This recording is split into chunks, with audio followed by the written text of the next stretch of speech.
안녕하세요. 새로운 꿈의 교회 안유진 전도사입니다. 오늘도 토요일 아침 묵상을 통해서 하나님이 여러분에게 주시는 말씀으로 살아가시기 바랍니다. 제가 초등학생 때 할아버지 집에 가면 항상 장기를 같이 두곤 했습니다. 저희 할아버지는 장기의 고수이십니다. 그래서 장기 대전을 둘 때 항상 차와 포를 떼고 저를 상대해 주셨습니다. 장기에서 차와 포의 역할은 가장 중요하고 핵심적인 역할을 하는데요. 그런데 이 두 개를 떼고 상대를 한다는 것은 팔씨름을 할 때도 거의 두 손가락, 한 손가락으로만 한다는 것과 같은 의미입니다. 처음에는 자존심도 상하고 내가 이 정도는 아니지. 할아버지 너무 봐주시는 거 아니에요? 라고 말을 했더니 할아버지께서 웃으시면서 그냥 하자고 하더라고요. 그런데 저는 할아버지를 장기로 이긴 적이 단 한 번도 없습니다. 여러분, 진정한 고수는 여유가 있습니다. 왜냐하면 봐줘도 이길 걸 알기 때문이죠.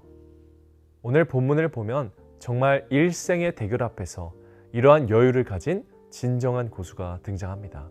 바로 엘리야입니다. 아합 왕 앞에 선 엘리야가 이런 말을 듣습니다.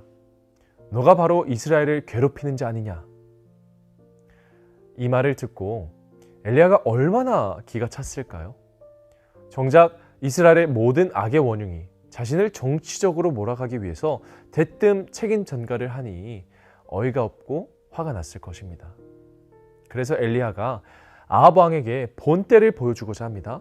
오늘 본문의 18절과 19절인데요. 이렇게 나오죠.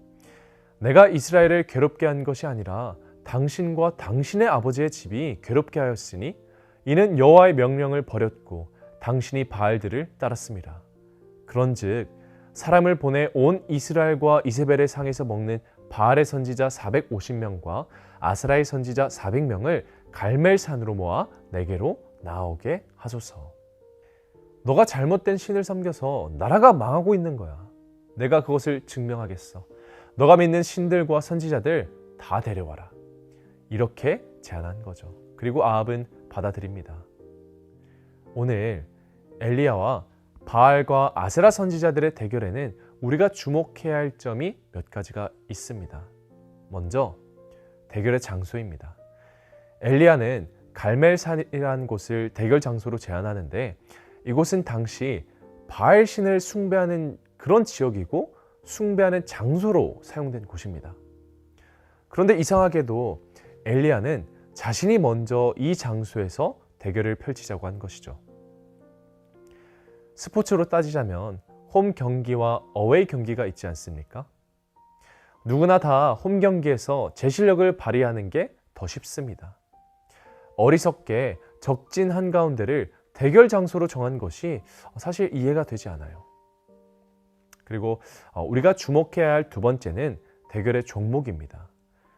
엘리야가 제안한 대결은 하늘에서 불을 내려서 제단의 제물이 타는 쪽이 승리하는 것이었습니다. 그런데 엘리야의 이 제안은 사실 오히려 아합과 가짜 선지자들에게는 희소식이었습니다.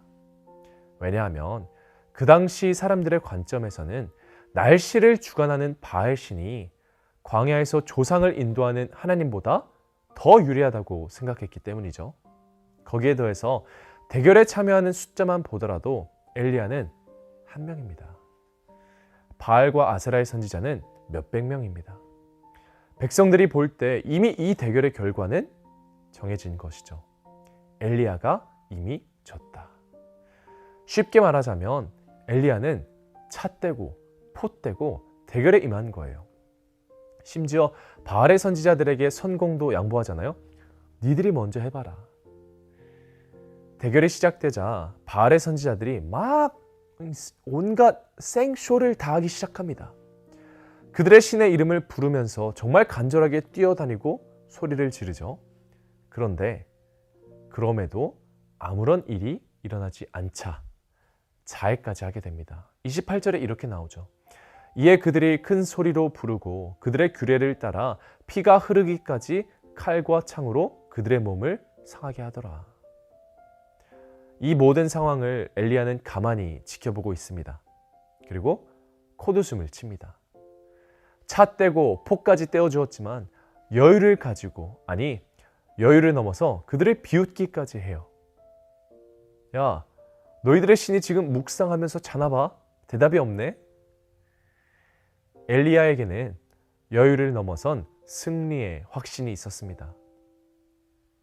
여러분, 이것이 진리를 믿는 자들과 가짜를 믿는 자들의 결정적인 차이입니다.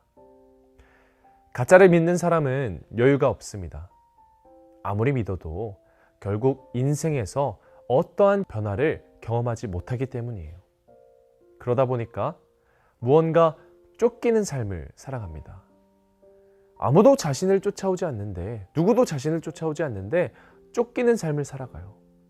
막 무언가를 해야 될 것만 같고 자신의 노력과 능력으로 무언가를 이루기 위해서 발악합니다.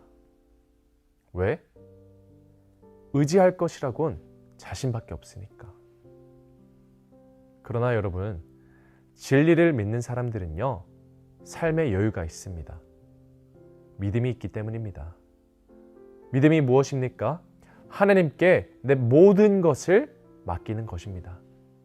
그렇다면 우리가 인생을 살아가면서 어떤 문제를 맞이하더라도 결국 주님이 함께 하시니까, 주님이 나를 위하여 일하시니까 여유가 있을 수밖에 없는 거예요.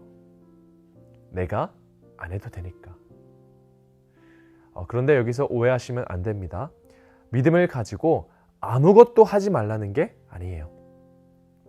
믿음이라는 여유를 삶에 더하고 엘리야처럼 여러분이 마주하는 모든 문제 가운데 담대하게 나아가라는 것입니다.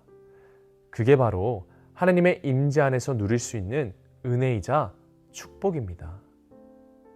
우리가 세상의 것들로 아무리 우리의 인생을 채우려고 해봤자 여러분, 가짜는 아무런 소용이 없습니다. 가짜가 넘치는 인생에서 열심을 내봤자 핵심이 없는데 무슨 소용이 있겠습니까? 세상의 것을 쫓는 자들의 끝이 무엇인지 아십니까? 29절에는 이렇게 나와요. 아무 소리도 없고 응답하는 자나 돌아보는 자가 아무도 없더라. 가짜를 쫓으면 남는 것은 아무것도 없습니다.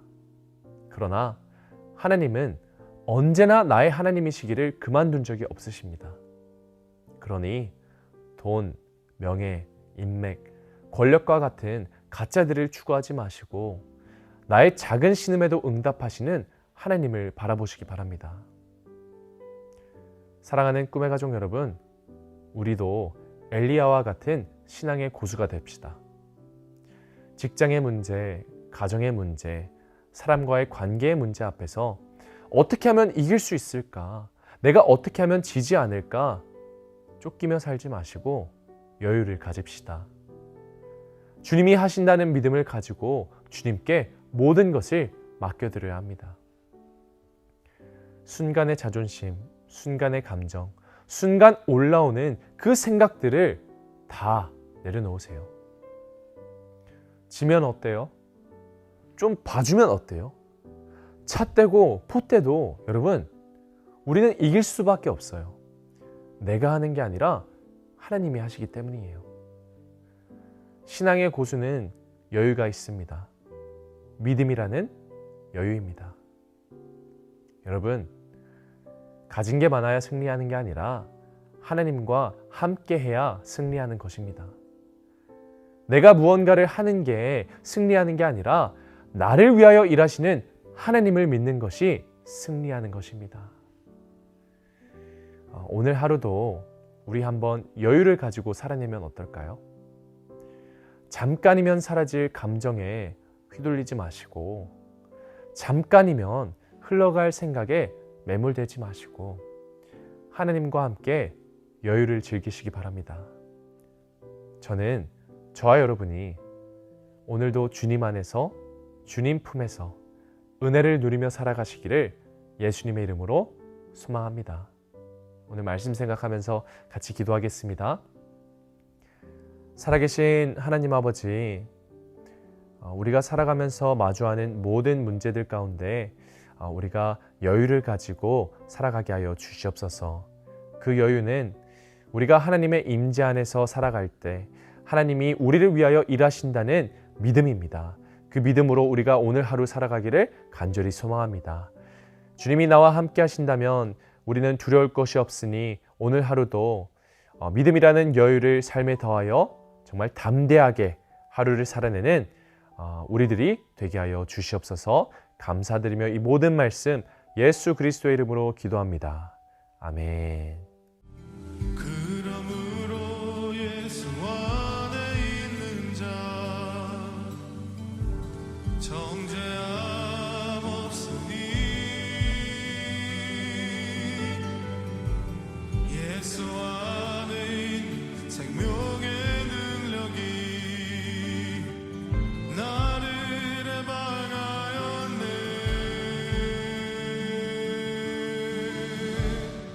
십자가의 능력, 십자가의 사랑, 그 능력으로